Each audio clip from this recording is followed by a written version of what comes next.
Well, there certainly has been a very substantial growth in new technology of communication, information, access, interchange. It's surely a major change in the nature of the culture and society. We should bear in mind that the technological changes that are taking place now, while they're significant, probably come nowhere near having as much impact as technological advances of, say, a century ago, plus or minus. So the shift, say, let's take just communication. The shift from a typewriter to a computer, or a telephone to the email, is significant, but it doesn't begin to compare with the shift from a sailing vessel to a telegraph.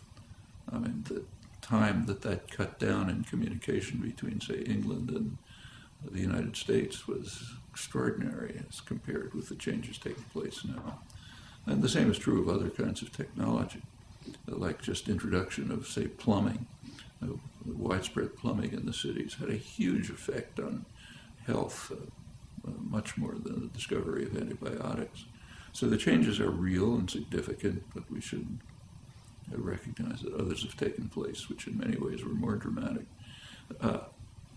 As far as the technology itself and education is concerned, technology is basically neutral.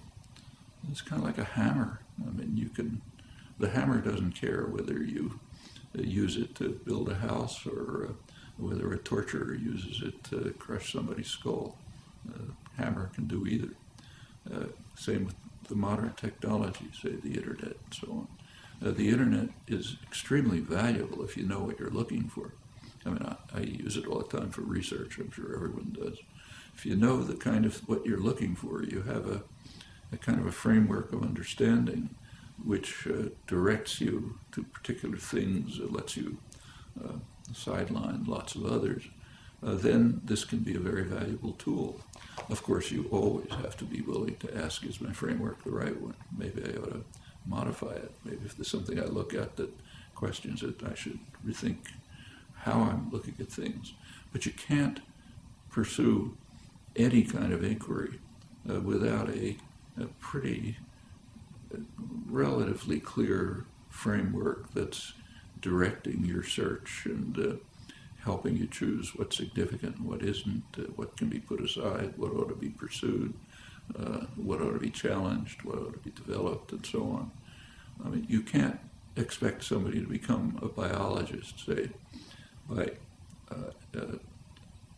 giving them access to the Harvard University biology library and say, just look through it.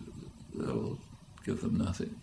And the internet is the same, except magnified enormously. If you don't know what you're looking for, if you don't have some kind of a conception of what matters, always, of course, with the proviso that you're willing to question it if it seems to be going in the wrong direction.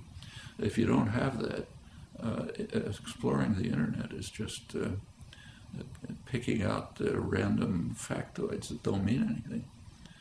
So behind any significant use of contemporary technology, the internet, communication systems, graphics, whatever it may be, unless behind it is some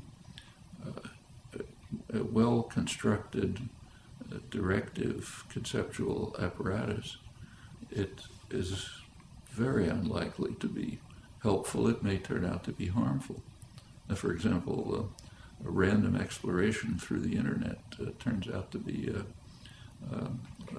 a cult generator. You pick up a factoid here and a factoid there, and somebody else reinforces it, and all of a sudden you have some crazed picture which has some factual basis but nothing to do with the world.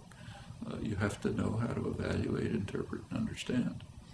I mean, say biology again, the person who wins the Nobel Prize in biology is not the person who read the most journal articles and took most notes on them.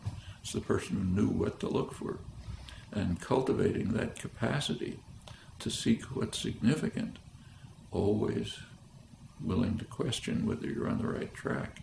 That's what education is going to be about, whether it's using computers and the internet or pencil and paper and books.